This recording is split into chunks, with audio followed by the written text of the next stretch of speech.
Abubuwa wanda ya kamata mace ta kiyaye lokacin al'ada: a kiyaye barin auduga wato pad ta daɗe a jiki ko da jini bai tsaya ba.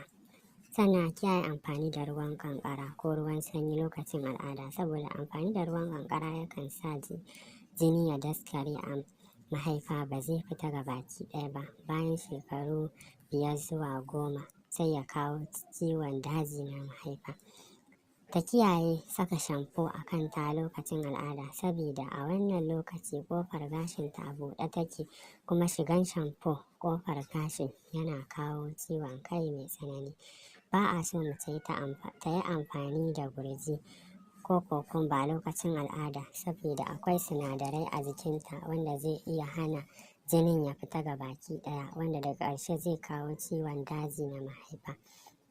Ko da wasa kada ki bari wani ya daki cikinki, kuma ki kiyaye duk wani abin da zai daki cikinki, saboda dukan ciki a wannan lokaci zai ji wa mahaifa rauni, wanda da ƙarshe zai kawo ciwon daji, kuma yana kawo aman jini lokaci guda.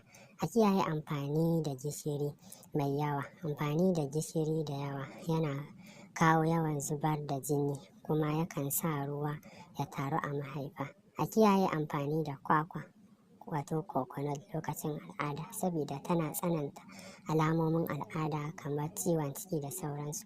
A kiyaye amfani da barasa wato giya lokacin al'ada, duk da bincike ya nuna tana rage raɗaɗi lokacin al'ada, to akwai matsaloli da yawa da zai iya kawowa zuwa sosai. Kada a yarda a bar pad a jikinki sama da awa 3 zuwa 4 lokacin al'ada. A kiyaye amfani da tabar sigari. Dukkanmu mun sani tabar sigari tana da illa ga lafiyar jikinmu. Bayan haka bincike ya nuna amfani da shi lokacin al'ada tana saka alamomi su yi tsanani.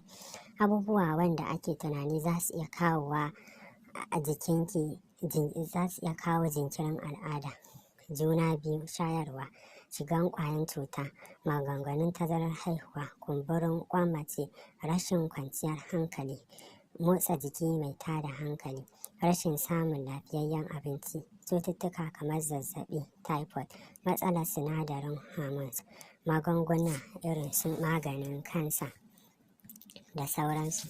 Ƙarshen shirin namu na yau kenan. Wannan shine sabon zuwan ku wannan tasha ta mai albarka. Muna roƙon da ku danna mana alamar subscribe, sannan ku danna mana alamar ƙararrawa domin samun sabbin shirye-shiryenmu da zarar mun ɗora. Mun gode.